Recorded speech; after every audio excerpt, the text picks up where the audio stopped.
E hoje eu vou fazer uma quebra na nossa série, que nós vimos ali na série, já começamos a série, já vamos quebrá-la.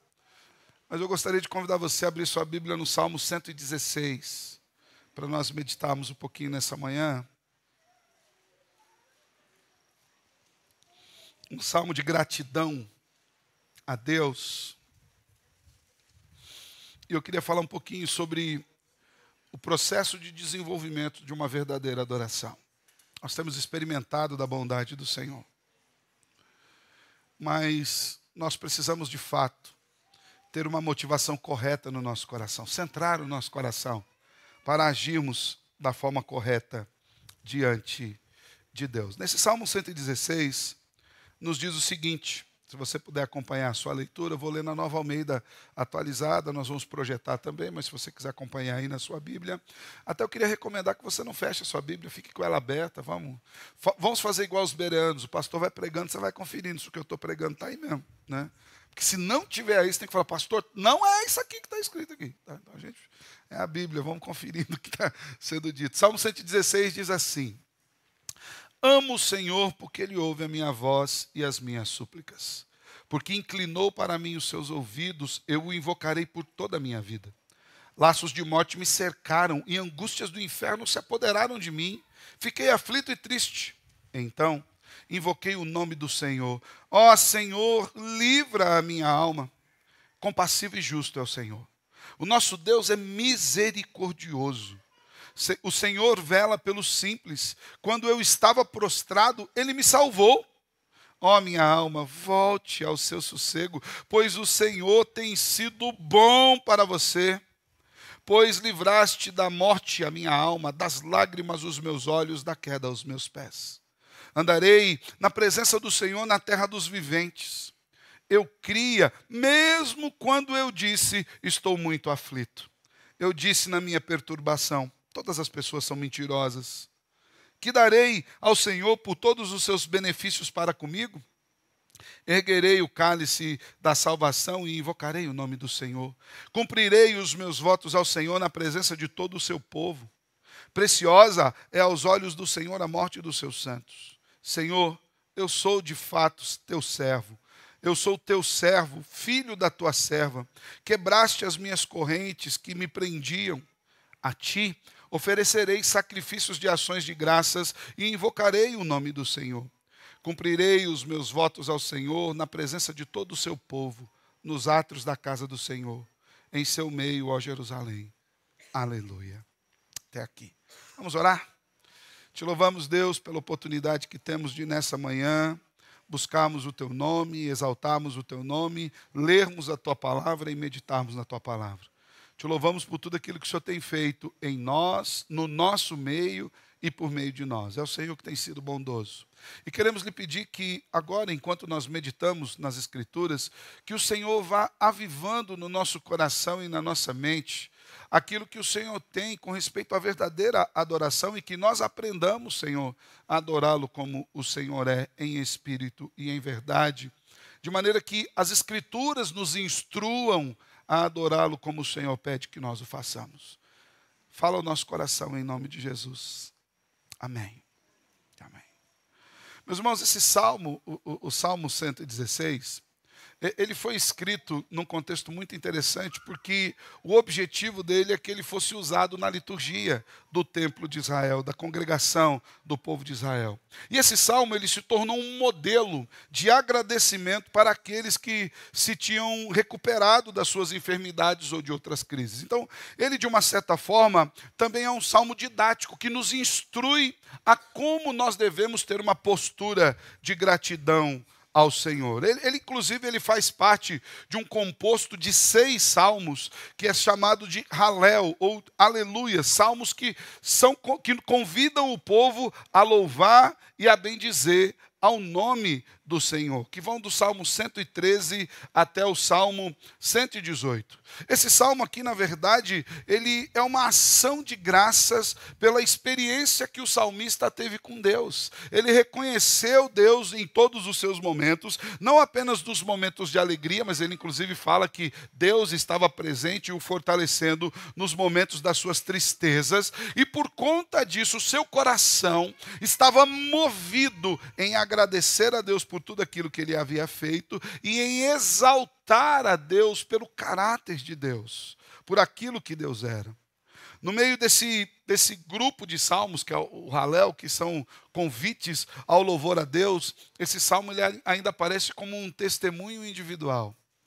É como se fosse a palavra de um crente dizendo ao seu Deus que cuidou dele em todas as suas tribulações e em todas as suas aflições. E nessa expressão de profundo relacionamento com Deus que o salmista nos traz aqui, na sua expressão de louvor, na sua expressão de gratidão, ele nos mostra aqui a importância de nós conhecermos a Deus para nós adorarmos a Deus, de nós reconhecermos os feitos e os atos de Deus. E assim nós vamos desenvolvendo uma vida de verdadeira adoração. É sempre importante nós lembrarmos, irmãos, que a adoração a Deus vai muito além dos atos de culto.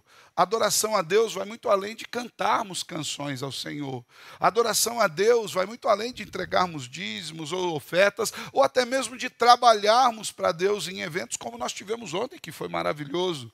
A adoração a Deus verdadeira, ela parte de um coração quebrantado diante de Deus, que reconhece que a motivação maior do seu interior sempre é Deus.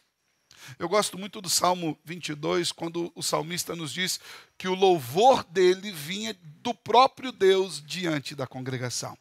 A ideia do Salmo 22, nesse sentido, é de que nada que o salmista tinha a oferecer a Deus fosse algo original dele, mas era algo que Deus lhe havia dado. E esse é um sentimento que também nós devemos ter quando se fala de uma vida de adoração. E aqui eu queria destacar para os irmãos, nesse processo de desenvolvimento de uma verdadeira adoração, 3 aspectos que eu vejo bastante claros aqui nesse salmo, para que nós também busquemos crescer numa adoração genuína no nosso coração.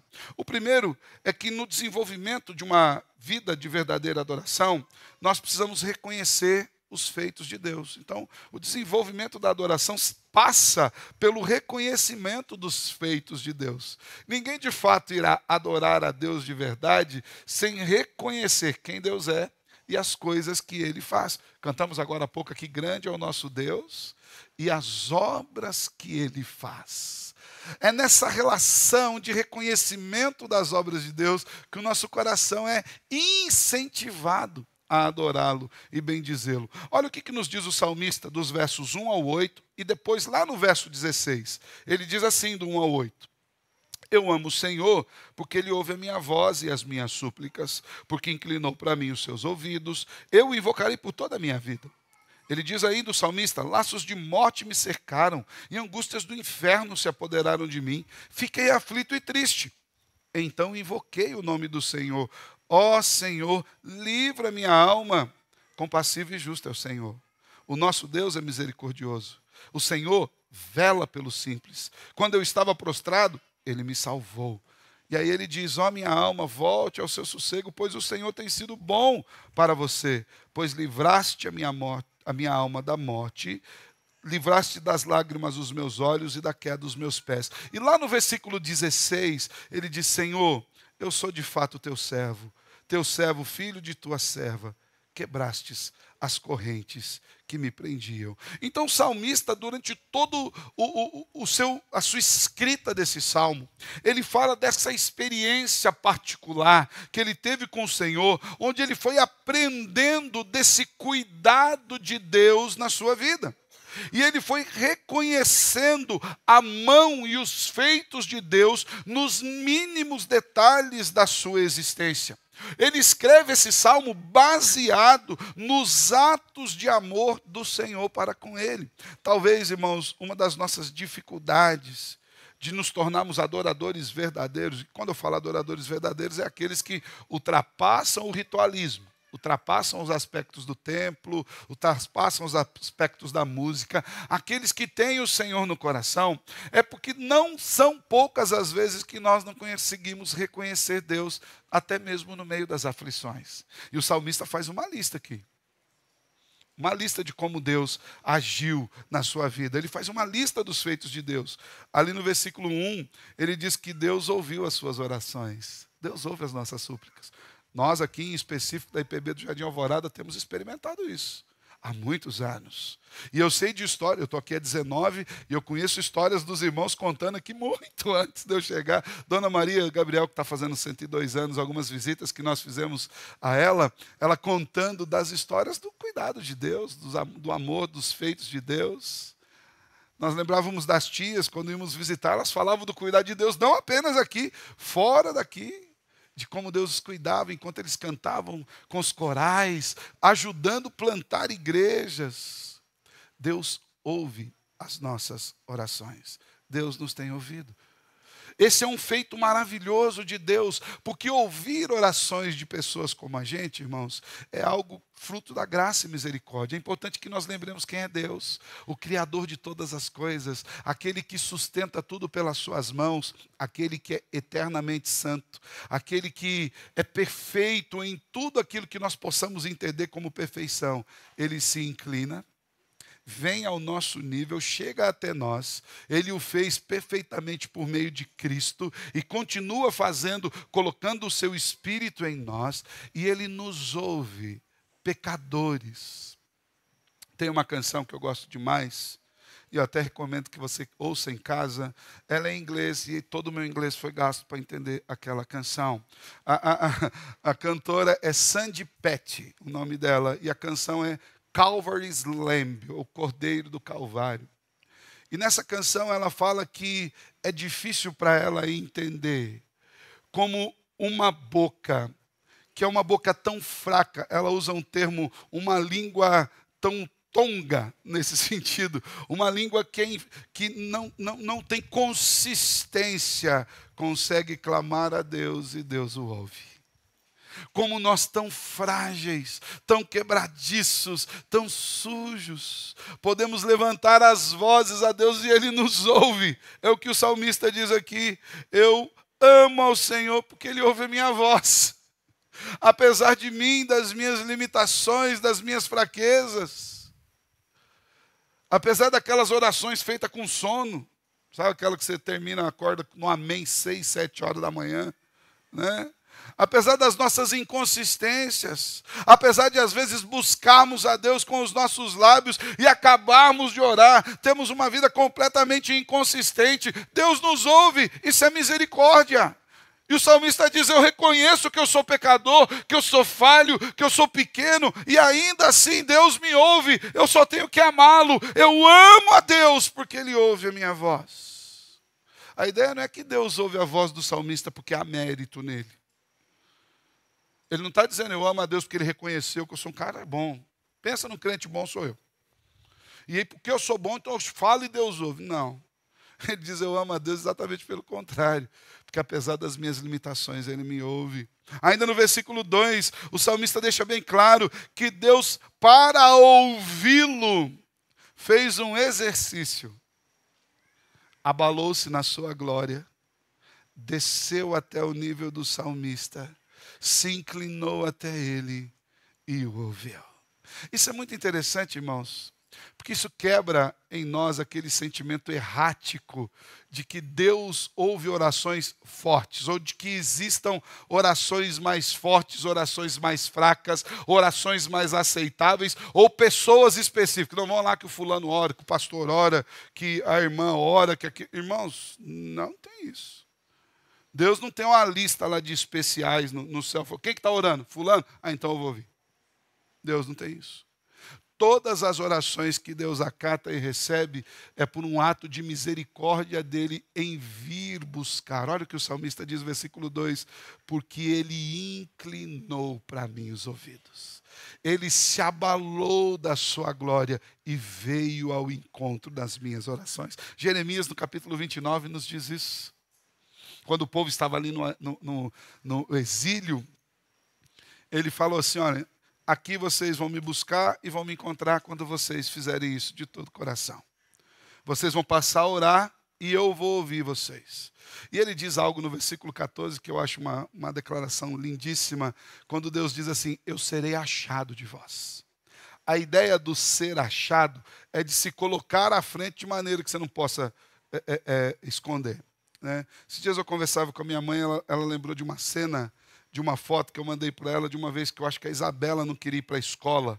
Ela era muito pequenininha e ela se escondeu atrás da cortina. E ficou com os pés para fora, assim. Né? Até tirei a foto, mandei para minha mãe. Então, o esconderijo dela é um esconderijo... Acho que aquela pessoa que ia ficar invisível atrás da cortina e ficava com os pés ali. A ideia de ser achado de vós é a ideia de que eu não vou me esconder. Vocês vão clamar e eu quero ouvi-los. Deus se inclina a nós. A maior manifestação do amor de Deus e do inclinar de Deus em nosso favor é quando o Verbo se faz carne e habita entre nós. Deus se fez carne e veio habitar entre nós por meio de Cristo Jesus. E Ele tomou sobre si os nossos pecados e foi à cruz do Calvário. O salmista diz que ele reconhece esses feitos de Deus. Ele continua na sua lista ali. Ele diz o quê? Versículos 3 e 4. Laços de morte me cercaram, angústias do inferno se apoderaram de mim, mas eu invoquei o Senhor. O Senhor livra a minha alma. Deus livrou a nossa alma do inferno. Deus livrou a nossa alma da morte. Em Cristo Jesus nós fomos perdoados. São os feitos de Deus. Nós não entramos no céu porque a gente conseguiu uma escada boa e subiu. A gente entra no céu porque Deus faz o céu acessível a nós. Ele vem com o céu ao nosso encontro. Ele desce o céu aqui. Porque não há nada mais importante no céu que não seja Cristo, viu, irmãos? Às vezes a gente tem umas ideias interessantes de céu. Não, lá no céu eu quero ver isso, quero ver aquilo, quero ver Moisés, eu quero ver essa galera toda. Mas se não tiver Cristo lá, nós estamos tudo no lugar errado. Porque o que faz o céu ser céu é a presença maravilhosa do Senhor. Ele trouxe o céu a nós. Ele veio ao nosso encontro. As nuvens eternas de graça e salvação desceram até nós. Vieram até nós. Eu gosto muito de olhar. A gente não gosta muito de ler alguns livros, né, levíticos, assim, a gente tem umas dificuldades com esses livros do Antigo Testamento, dos rituais. Mas é maravilhoso ver que quando o sacerdote oferecia a oferta que Deus mandava fazer, e ele fez daquela forma, Deus se agradava e a fumaça tomava conta do templo. Deus estava lá. E ele vinha tabernacular conosco, ele vinha morar conosco, entrar no nosso meio. Reconhecimento dos feitos de Deus, ouviu as nossas orações, se inclinou para nós, livrou a nossa alma do inferno e manifestou sobre nós o seu caráter compassivo, justo e misericordioso. Versículo 5 é o que o salmista declara de maneira bem clara: compassivo e justo é o Senhor, o nosso Deus é misericordioso. Perceba que como ele constrói: Deus é compassivo, compadecer. Eu lembro quando nós estudamos isso no seminário, até porque o professor que queria nos dar essa aula, ele não estava necessariamente nos querendo ensinar sobre a compaixão de Deus. Ele queria muito mais questionar a divindade de Jesus do que necessariamente falar da compaixão de Deus. Ele perguntava: mas Deus sofre? Como Deus pode sofrer? Se Deus sofre, algo pode atingi-lo. Porque sofrimento é marca de fragilidade. Por que você sofre? Porque alguma coisa dói. Nós sofremos porque somos atingidos por algo. Só que enquanto esse professor tentava fazer isso, na verdade ele estava me dando uma alegria muito grande. Porque Deus não pode ser atingido por nada. Mas compaixão significa a escolha de alguém que não pode sofrer dor, de entrar na nossa dor. Deus optou por entrar na nossa dor. Nada pode atingi-lo e ele veio sofrer as nossas dores por meio de Cristo Jesus. Aquele que não pode ser abalado por nada, escolheu entrar na vida de gente como eu e como você. perdoar pecados, experimentar da nossa dor. E veja o que o salmista diz: compassivo e justo. Ele sofre as nossas dores, mas ele faz isso com justiça, sabendo que muitas das nossas dores são por causa do nosso pecado. E ele não passa a mão sobre nós. Antes ele manifesta misericórdia. Eu gosto do termo misericórdia, né?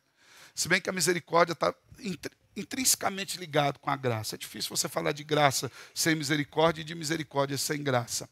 Mas se nós pudéssemos fazer uma quebradura, uma distinção entre graça e misericórdia, nós poderíamos dizer que graça é quando Deus nos dá algo que nós não merecemos. O céu, por exemplo, a salvação, por exemplo, nós não merecemos isso. E Deus nos dá de presente, é um presente que Ele dá. E a misericórdia, ela é quando Deus não nos dá algo que merecemos. Em que sentido? Nós merecemos o castigo, nós merecemos a morte, nós merecemos o inferno e Deus não nos dá. Mas Ele faz isso como um ato de justiça. Como, pastor? Porque Ele castigou em Cristo Jesus na cruz. Não é que Deus fechou os olhos, não. Isso aqui, o povo da igreja lá, gente boa. Não. Ele fez isso transformando Cristo na justiça de Deus. Paulo diz, né? Porque o fim da lei é Cristo para a justiça de todo aquele que crê. Porque em Cristo Jesus, Deus estava castigando os nossos pecados. O pecado não ficou sem castigo. Deus simplesmente, em vez de castigar em nós, colocou o seu coração em nós, não nos deu o que nós merecíamos e castigou em Cristo. O salmista diz: eu louvo a Deus por conta disso. Isso faz parte da minha adoração. Diz mais, versículo 6, o Senhor protege aqueles que são indefesos. O Senhor olha para nós, o Senhor vela pelo simples. Quando eu estava prostrado, caído. E de vez em quando acontece isso com a gente, não acontece? Já teve aquele dia que você veio na igreja por obrigação? Aquele dia que, como você não tinha obrigação de vir, você nem veio. Porque tem dia que você vem por obrigação. Poxa, eu estou na escala, pastor, tem que ir. Não, eu estou na escola, sou professor da escola dominical hoje, eu tenho que ir. Ai, meu Deus, eu estou servindo, eu tenho que ir. Sabe aquele dia que você está arrebentado? E que tem dias que o nosso coração é terrível. Sabe aquele dia que você olha e o seu nome não está na escala, você em vez de falar assim, ah, Senhor, você fala, obrigado, Senhor. Nesse dia, você simplesmente está demonstrando a sua fragilidade. Nós estamos demonstrando a nossa fragilidade. E o salmista diz que quando nós estamos prostrados assim, demonstrando toda a nossa fragilidade. Sabe aquele dia que você quer entrar no quarto, trancar a porta, esconder a chave? Você não quer ouvir ninguém, não quer ninguém batendo, não quer atender telefone, não quer mensagem de WhatsApp. Aquele dia que você não queria que o sol nascesse. O salmista diz que nesse dia o Senhor nos salva. Ele nos livra desse dia. Ele nos levanta nesse dia. O Senhor é aquele que nos protege e nos levanta das adversidades. E por conta disso, a alma pode ter sossego nele. Versículo 7. Minha alma, volte para o seu sossego, porque o Senhor é bom para você. Davi reconhece as mesmas coisas do Salmo 42. Quando ele pergunta para si mesmo, no sermão auto-evangelístico e no apelo auto-aceitável, onde ele diz, por que você está abatida, minha alma? Por que dentro de mim você está nesse desassossego, minha alma? E Davi diz, espera em Deus. Espera em Deus, por quê? Porque o Senhor é bom para conosco. Ele nos dá sossego para a alma.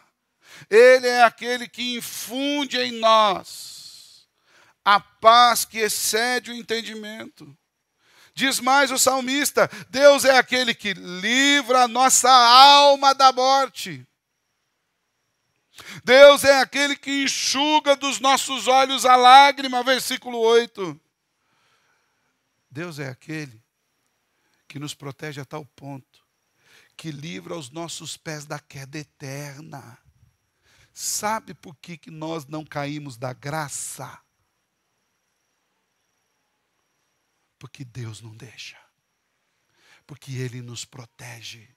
Porque aquele que nos salvou é fiel. E de maneira alguma nós podemos cair desse status, não porque sejamos bons, não porque sejamos perseverantes, mas porque aquele que fez a promessa é fiel. E ele não muda. É o que o salmista declara aqui. Livrou a minha alma da morte, os meus olhos livrou das lágrimas, e da queda eterna Deus livrou os meus pés. A gente não deixa de ir para o inferno porque a gente é bom crente, não, viu, irmão?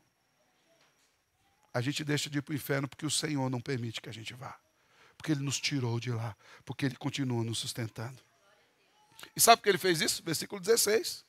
Porque Ele quebrou as cadeias, as correntes que nos prendiam. Então perceba, no desenvolvimento de uma adoração genuína, é fundamental que nós reconheçamos os ricos e maravilhosos feitos de Deus por nós.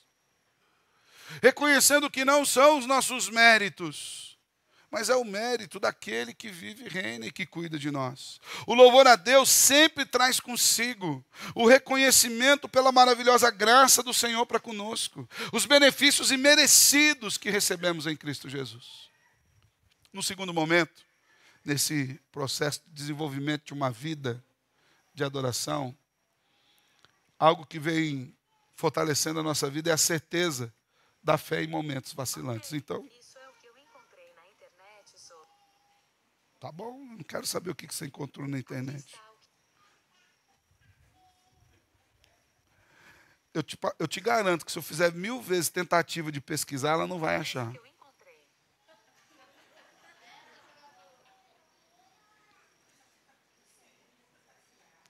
Pronto.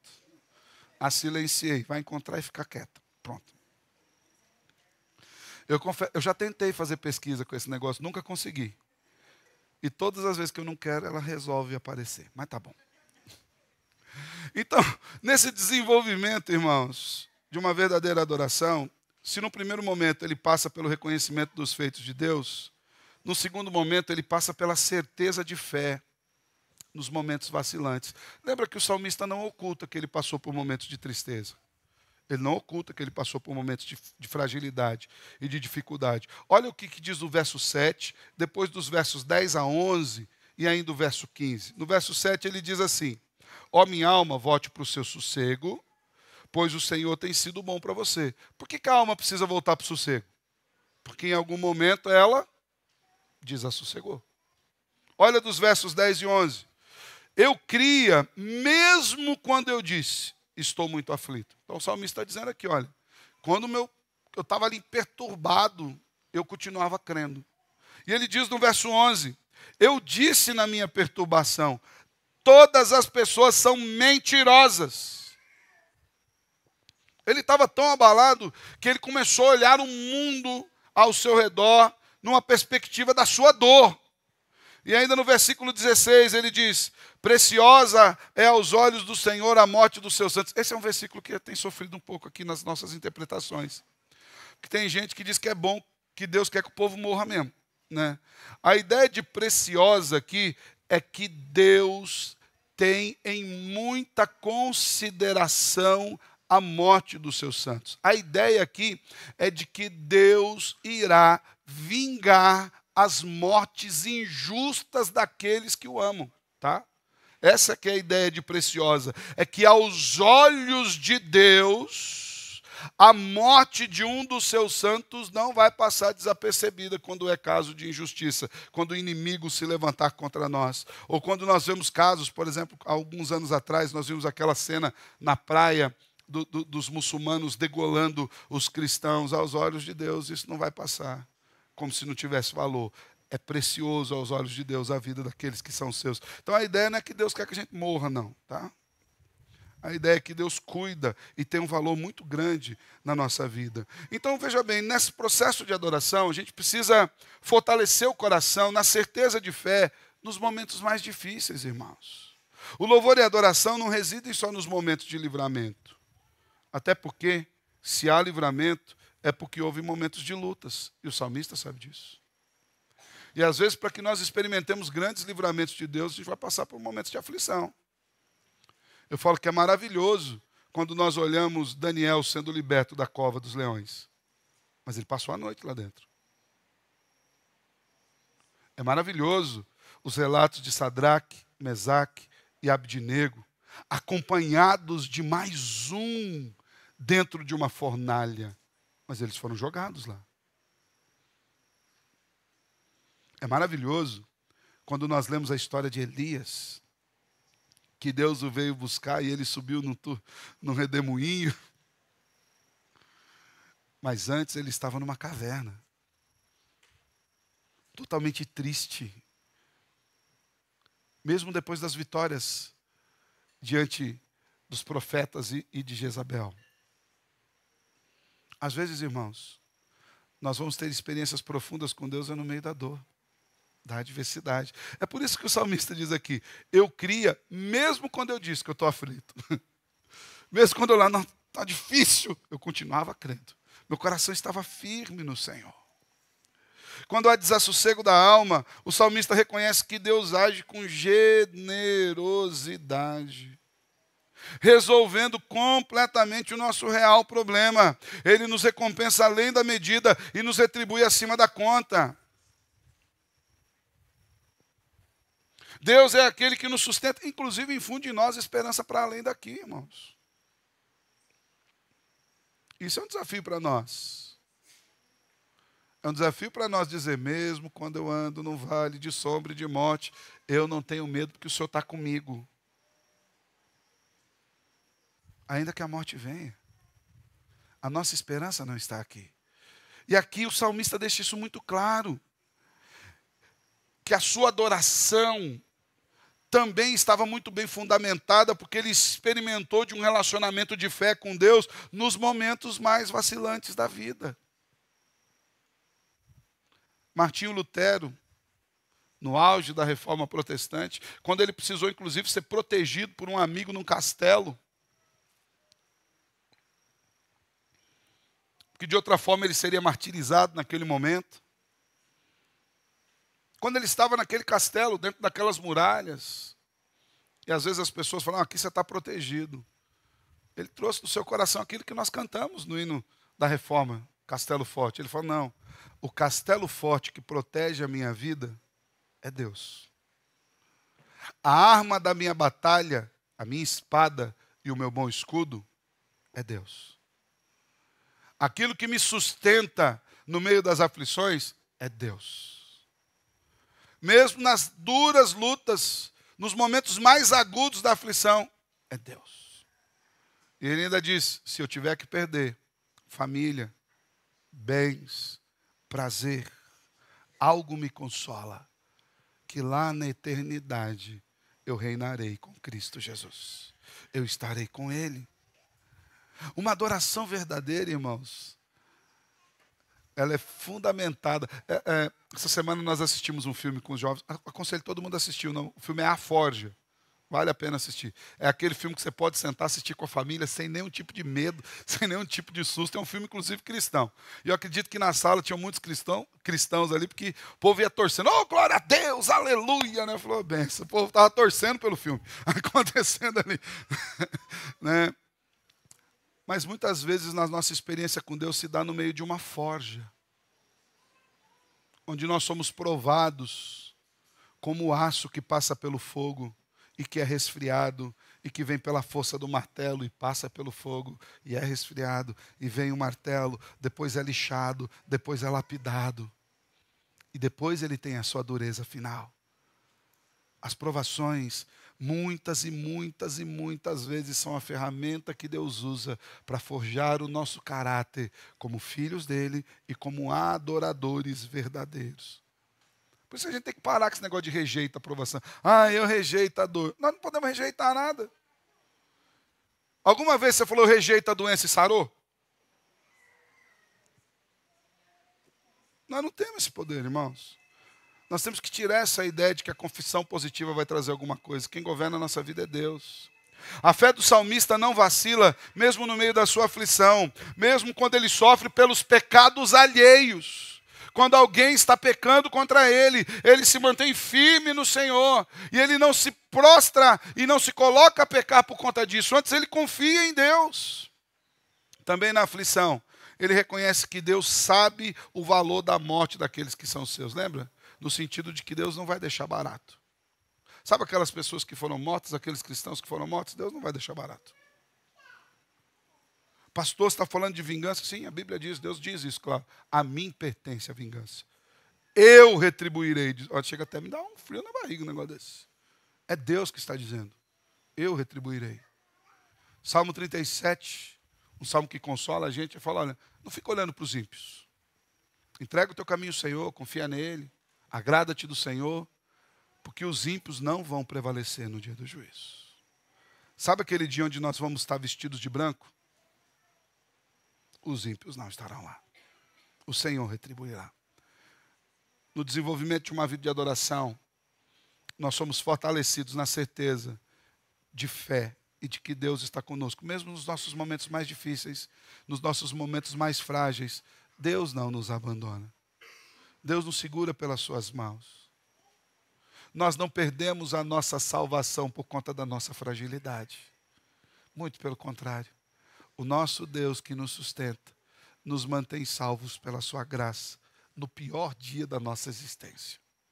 Ele não se envergonha de nós. Sabe aquele dia que você queria apagar do mapa? Eu olho para trás, se eu fosse apagar do mapa todos os dias que eu quisesse apagar, eu ia viver ter uns 20 anos a menos. Naquele pior dia da sua existência, Deus está com você. Ele te fortalece. Por fim, irmãos, nós passamos por esse desenvolvimento de uma vida de adoração pela resposta de gratidão a Deus. Então veja bem, crescemos na adoração quando reconhecemos os feitos de Deus, quando experimentamos Deus nos momentos maus e a nossa fé é fortalecida, mas também quando nós respondemos em forma de gratidão a tudo aquilo que Deus tem feito por nós. Versículo 9, o salmista diz isso bem claro. Ele diz assim, andarei na presença do Senhor na terra dos viventes. E depois no versículo 12, até o 14, ele apresenta algumas perguntas retóricas que ele mesmo responde para que nós entendamos qual o nível de compromisso ele tem no seu coração para com o Senhor. E ele diz assim, que darei ao Senhor por todos os seus benefícios para comigo? Erguerei o cálice da salvação, em outras palavras, diz, em outras versões, tomarei o cálice da salvação, invocarei o nome do Senhor, cumprirei os meus votos ao Senhor na presença do seu povo. Depois, pulando lá para o verso 17, você está com a sua Bíblia aberta, do 17 ao 19, ele diz, a ti oferecerei sacrifícios de ações de graças e invocarei o nome do Senhor. Cumprirei os meus votos ao Senhor na presença de todo o seu povo, nos átrios da casa do Senhor, em seu meio, ó Jerusalém. Aleluia. Louvor e adoração, irmãos, é sempre uma atitude de resposta àquilo que Deus fez. E é também uma atitude de compromisso. Deus nos chama a responder àquilo que Ele faz para nós. Essa resposta não deve e não pode ser algo meramente emocional. Perceba, a resposta não desconsidera as emoções. Nós temos emoções e Deus nos deu as emoções. Problema nenhum com as emoções. Não há problema nenhum que você chore diante do Senhor, que durante uma canção você se quebrante, você chore. Algumas vezes aconteceu isso comigo. O problema é quando isso é o ápice da nossa espiritualidade, a gente nem sabe o que tocou. Eu chorei porque tocou em tom menor. Pronto, acabou. Às vezes a pessoa nem sabe também disso, né? As emoções, elas precisam vir muito bem guiadas por uma razão que reconhece a graça salvadora de Cristo Jesus. Porque o louvor e a adoração, ele assume uma postura prática. O louvor e a adoração, ele vai mais do que os lábios. Quero que você preste atenção no que eu estou dizendo. O louvor e a adoração a Deus verdadeiro oferece uma mudança de atitude na vida. Lembra que o Senhor repreende o povo por intermédio de Isaías? Ele inclusive chega a dizer assim, olha, chega de cantar.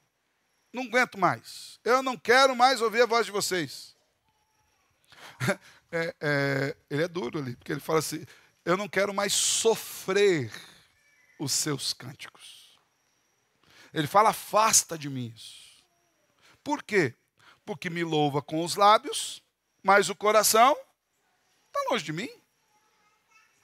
A preocupação de Deus não é com a execução de um bom culto. Deus não está lá no céu como um exame de prova de presbitério, onde nós estamos oferecendo um culto a Ele está falando liturgia. Vamos ver, leu o salmo? Ok. Orou mais do tempo que devia. Não, isso aqui vamos ter que repreender. Cantou o hino do inário? Ok, não cantou o hino do inário hoje, não gostei. Essa música aqui, não, essa música aqui foi rápido demais, não foi boa. O cara errou a nota no meio do louvor, como é que pode? Deus não está no céu fazendo isso. Ainda bem, né? Nós tocamos aqui, louvado seja Deus. Por isso que ele não está lá com a partitura, olhando aqui. Hoje mesmo ele já ia desagradar ele um monte aqui. Deus não está com essa lista diante de Deus, diante de si, olhando como se fosse o rigor de uma prova ou de um ritualismo. É possível que talvez cultos corretamente litúrgicos, com as leituras feitas, com hinos muito bem tocados, executados, com corais, com orquestras, com bandas maravilhosas, que sejam executados com o coração longe de Deus, não sejam recebidos. Sabe por quê? Deus está olhando o nosso coração. Mais do que o que fazemos, Ele se preocupa do porquê fazemos aquilo que fazemos. Então o louvor e a adoração, ele precisa brotar em nós como um desejo de mudança de vida diante de Deus, para que nós louvemos a Deus com os lábios e pratiquemos o louvor com a vida. Para que a nossa casa veja isso em nós. Os nossos cônjuges, os nossos filhos, os nossos pais. Para que a gente não dê um recado errado. Para que a nossa vida manifeste ao louvor. E é por isso que o salmista faz uma pergunta retórica que ele mesmo responde. Ele fala, e o que eu vou dar a Deus diante de todos esses benefícios que Ele tem me dado? Ele cuidou de mim, livrou minha alma da morte. Ele me visitou no dia mau, no pior dia da escuridão da minha alma, quando nem eu mesmo iria para o céu. Aquele dia que eu senti as garras do inferno me fechando. Deus esteve lá, Ele me livrou, Ele me levantou, Ele me ergueu. O que eu vou dar para Deus? E ele traz umas respostas interessantes. 3 ele apresenta.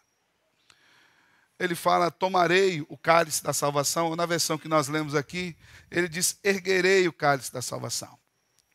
João Calvino, reformador, no seu comentário sobre os Salmos, ele diz que essa expressão, ela faz uma alusão à oferta que era oferecida no templo, aquela oferta de libação, onde o vinho era derramado sobre o altar, em um ato de lembrança de que o povo havia sido libertado do cativeiro do pecado do Egito.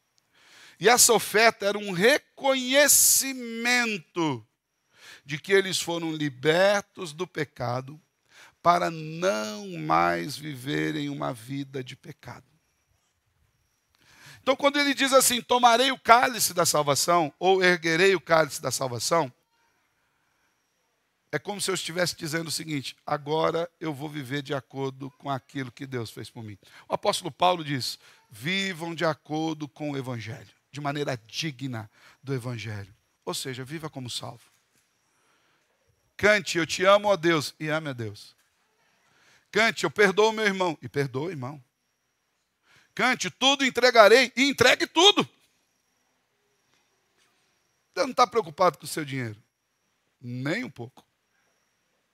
Eu sei que pode parecer loucura a gente dizer isso, ainda mais nesse mundo, que tudo vive de dinheiro. Se nenhum crente, presta atenção no que eu estou dizendo, se nenhum crente tirar 1 centavo do bolso, a partir de hoje, parou, a obra de Deus não vai parar por causa disso. Porque Deus não depende de nós. Quando Deus quis livrar o povo de Nabucodonosor, Ele levantou Ciro. A Bíblia diz que Ele é o dono do ouro e da prata. Ofertar a Deus é privilégio, irmãos. É privilégio. Trazer uma oferta, dízimo, é privilégio, é reconhecimento. É atitude de louvor. Mas isso não compra Deus. Então o salmista diz, eu vou erguer o cálice da salvação, eu vou viver como alguém que é salvo. Eu vou viver de uma maneira que seja condizente ao evangelho que me atingiu. Eu vou de fato perdoar, eu vou de fato tirar a palavra torpe dos meus lábios, eu vou de fato amar a minha esposa como Cristo amou a igreja, eu vou de fato submeter-me ao meu marido, eu vou de fato obedecer os meus pais, eu vou de fato assumir compromissos com a igreja, eu vou de fato assumir compromissos com o evangelho, eu vou de fato dar testemunho lá fora, eu vou viver de fato aquilo que eu creio no meu coração, eu vou viver de acordo com a salvação que me atingiu. É o que o salmista diz. O que eu vou devolver para Deus? Como adoração. Ele diz mais, invocarei o nome do Senhor. A ideia de invocar aqui, irmãos, é de adoração pública. É de proclamação pública das obras e do caráter de Deus. É celebrar a Deus para além templo. Fora das portas da igreja. A gente chama de templo, né? É costume, acabou. É templo. Mas é celebrar a Deus fora dessas paredes. É falar de Cristo na fila do ônibus, na fila do pão. É manifestar a glória de Cristo numa festa como o Happy Day. Junto com o motorista de Uber, ou como sendo motorista de Uber. Manifestar Cristo. Todo lugar. Isso é muito bom. Eu estava em São Paulo. Num dia estava meio chuvoso, eu estava meio atrasado, porque dá 15 minutos de onde eu fico para onde eu estudo, né? A pé. Mas aquele dia deu vontade de ir de Uber, eu estava meio cansadão, né? Fui de Uber, entrei no Uber lá, o motorista de Uber. Na conversa, o que o senhor faz? Eu falei, eu sou pastor tal. Ele olhou, careca, barbudo, falou, estiloso, hein, tiozão? Eu falei, não foi necessariamente uma questão de estilo, é uma questão de abandono dos cabelos mesmo. Então, eles foram embora, né? E gastei acho que 5 minutos no Uber, né?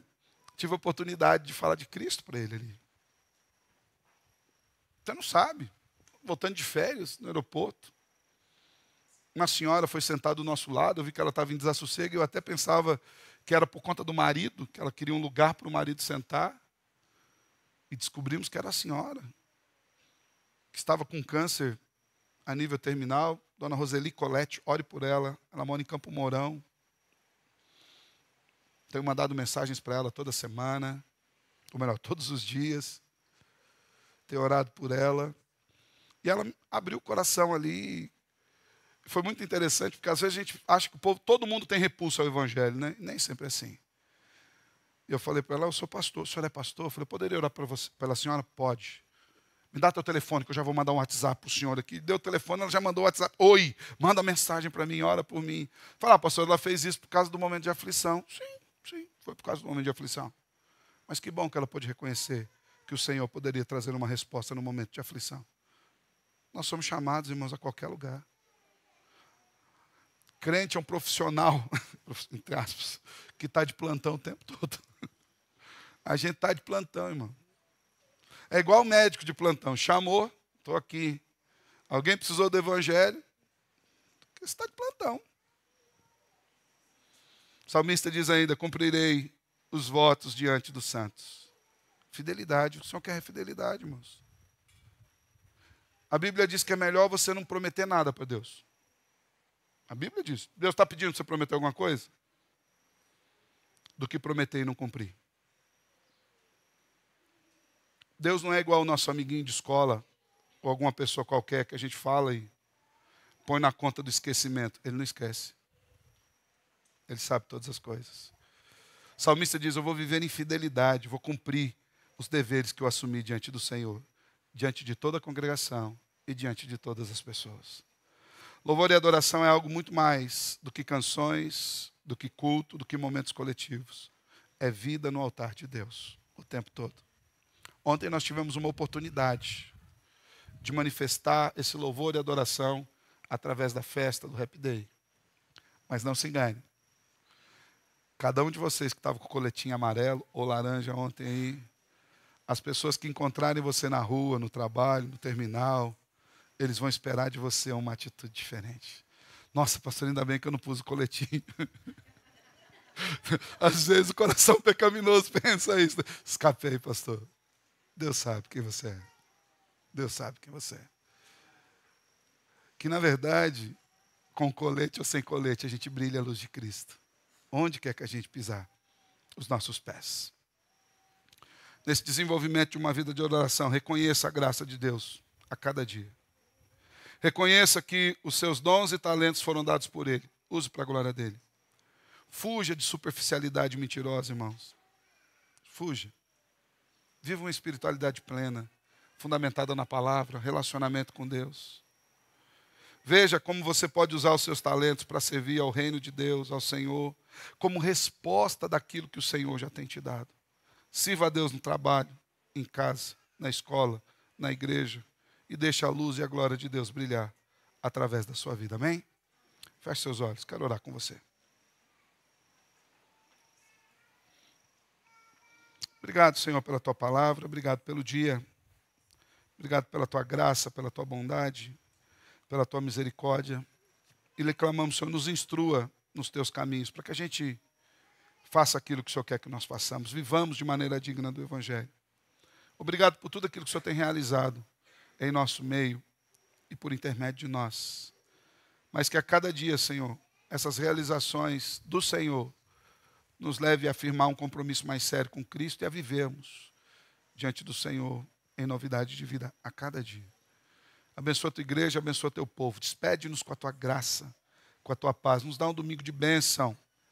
E que em tudo, Senhor, na segunda, terça, quarta, quinta, sexta, nós vivamos uma adoração genuína que manifeste a glória do Teu nome. É em Cristo que oramos. Amém. Amados,